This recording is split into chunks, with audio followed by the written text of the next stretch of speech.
અમે અમારી કુળદેવી માતૃમાએ દર્શન કરવા આવ્યા છીએ અને આ કૂવાના દર્શન કરી રહ્યા છીએ। આ કૂવો પરચાધારી છે।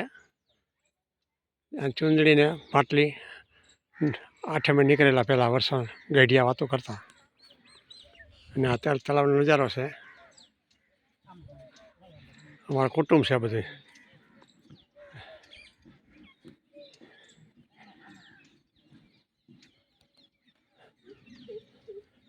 માતૃભાઈને દીવાબત્તી ખાય પ્રસાદી ધરાવે છે।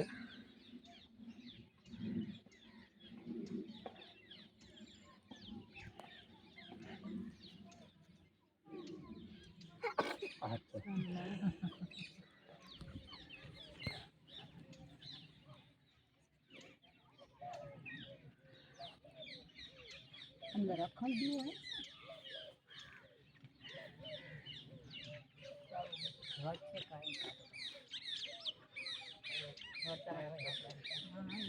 प्रगटाई नहीं मुकी दे पहला प्रगटाई मुकी दे અને ઘીયામાં નાખી દે વધારાનું ઘીયામાં નાખી દે ઘરે દીવો કરતો હા એ દીવો હા હા જય માતૃમા।